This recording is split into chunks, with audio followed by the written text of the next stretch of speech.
আসসালামু আলাইকুম ওয়া রাহমাতুল্লাহ। প্রিয় দিনী ভাইরা, কোরআনে আল্লাহ বলছেন যে ইয়া আইয়ুহাল্লাযিনা আমানু তাকুল্লাহা মা বাকিয়া মিনার রিবা ইন কুনতুম মুমিনিন।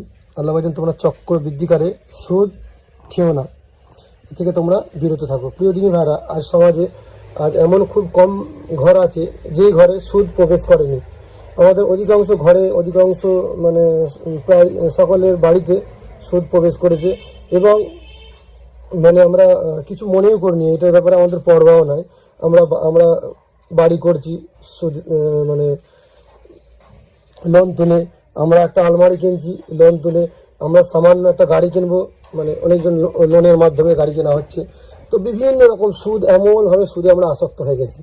তো তারপরও যেহেতু আমরা জানি শয়তানের একটা বড় কৌশল হচ্ছে আদম আলাইহিস সালামের যুগ থেকে শয়তান মানুষকে মানে তাদের সামনে যেগুলো ইসলাম নিষেধ করেছে শরীয়তে, সেইগুলোর নাম পরিবর্তন করে অন্য নামে তাদের সামনে পেশ করে রেখেছি, যাতে করে মানুষ সেগুলোকে গ্রহণ করে। দেখুন, আদম আলাইহিস সালামকে আল্লাহ বললেন তুমি বৃক্ষর কাছেও যাবে না, খাবেও না ফলটা। আর আদম আলাইহিস সালাম এই ফলটাও খেলো এবং কি করলেন, মানে কাছেও গেলেন, ফলটাও খেলেন। আর শয়তান আদম আলাইহিস সালামকে বললেন যে এটা বৃক্ষ চিরঞ্জীবী, এটা খেলে আরও বেশি দিন থাকবে। ঠিক সেই রকম মানুষের কাছে আজ মানে যেমন দেখুন, জেনা তো হারাম ইসলামে, কিন্তু জেনা আপনার সামনে নাম দেওয়া হচ্ছে না, আমাদের সামনে নাম দেওয়া হচ্ছে রিলেশন, আপনার আমার সামনে এরকম বিভিন্ন রকম আছে। হ্যাঁ, মদকে মদ বলা হচ্ছে না, এনার্জি ড্রিঙ্ক বলা হচ্ছে, এরকম করে সুদকে ইন্টারেস্ট বলা হচ্ছে। তারপর আরও বিভিন্ন রকম যেসব হারাম সম্পর্ককে, সেগুলোকে বা একসাথে থাকাকে লিভ টুগেদার বলা হচ্ছে। এমনকি যেগুলো বেশ্যা বা যেগুলো খারাপ ভাষায় যেসব কথাগুলো বলা হয়, সেইগুলো নাম চেঞ্জ করে দিয়ে বলা হচ্ছে সেক্স ওয়ার্কার। তো ঠিক সেই রকমই আজ শেয়ার মার্কেটের নামেও কিছু জিনিস আমাদের সমাজে প্রবেশ করেছে, যেগুলো স্পষ্ট আমি মানে কোরআন আর হাদিসের দৃষ্টিতে দেখলে হারাম। কারণ হচ্ছে আপনি যে মানে যেসব শেয়ার মার্কেট খেলছেন, যেইগুলোকে আপনি জায়েজ বলছেন, যে আমি এর আগেও আমার গ্রামেও যখন চিট ফান্ড আসে সাহারা মানে যেগুলো হতো, তখন আমি আমাদের বন্ধুদেরকেও বলেছি যেগুলো চলবে না, যেহেতু আমরা পোস্টার মেরেছিলাম। তারপরে অনেকজন আমাদের বিরোধিতাও করেছিল এবং ঠিক আছে আল্লাহ মানে অনেক ক্ষতিও চেয়েছিল।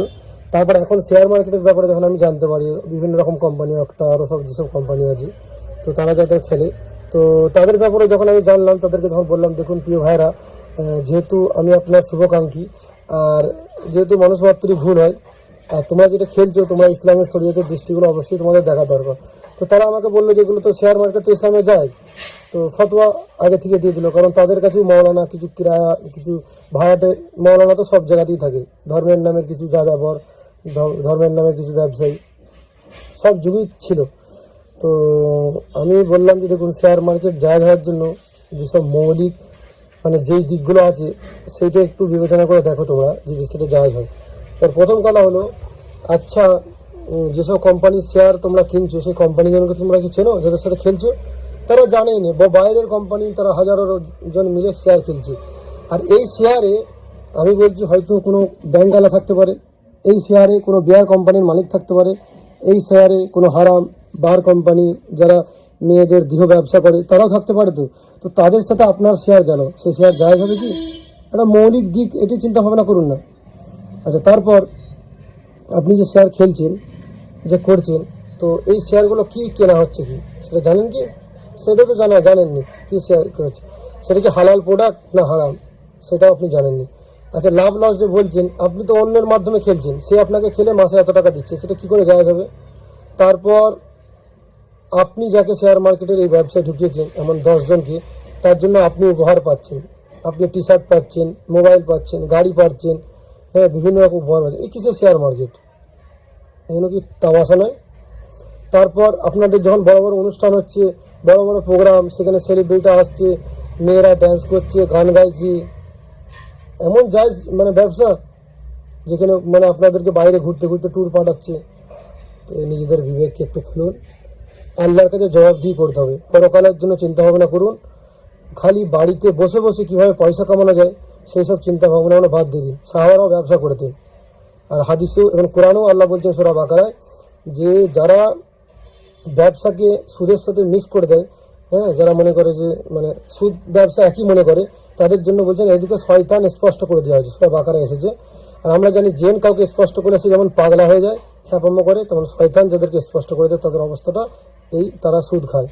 তো প্রিয় দিনী ভাইরা, এ থেকে ফিরে আসুন এবং পরকালের জন্য নিজেকে প্রস্তুতি করুন। কোরআন আল্লাহ বলছেন, ইয়া আইয়ুহাল্লাযীনা আমানুত্তাকুল্লাহ হাক্কা তুকাতিহি ওয়া লা তামুতুন্না ইল্লা ওয়া আনতুম মুসলিমুন। হে ইমানদারগণ, তোমরা আল্লাহকে ভয় করো, ভয় করার মতো ভয় করো, এবং ততক্ষণ পর্যন্ত তোমরা মৃত্যুবরণ করো না যতক্ষণ পর্যন্ত তোমরা মুসলিম না হও। তো একটু বিবেচনা করুন। এই যে আপনি আপনার মাধ্যমে গরিবদেরকেও প্রবেশ করাচ্ছেন শেয়ার মার্কেটে, খালি কোনো কাজ করতে হবে না, ফ্রি ফ্রি তারা পয়সা পাবে, এক তো সাহারা। আর তারা করছে কি, আর মানে সেই পলিটিকের মতোই, যারা বিজেপি যারা সিপিএম করতো তারাই সব তৃণমূল করছে, তারাই আবার বিজেপিতে যাবে। আর এইটাও ঠিক, চিটফান্ডটা যারা সেই চিটফান্ড করতো যেহেতু উঠে গেছে, তারা আবার এই শেয়ার মার্কেটে যাবে, আবার অন্য কোনো ফায়দা যাবে। এইভাবেই তামাশা খেল তামাশা হয়ে যাবে, আর বুদ্ধি বিবেক কিছুই খুলবে না। হ্যাঁ, তো যেহেতু আল্লাহ আপনাদের রোজির একটা ভালো ব্যবস্থা রেখেছেন, অত জীবনযাপন করুন, আর যেগুলো হালাল জায়েজ আছে সেগুলো করুন। কিন্তু এ থেকে কি হয়, উম্মত আপনারা মানে যারা সাধারণ মানুষ তারা গোমরা হবে। আল্লাহ আমাদেরকে বোঝার তৌফিক দান করুন। আমিন ওয়া আখিরু দাওয়ানা আলহামদুলিল্লাহি রাব্বিল আলামিন।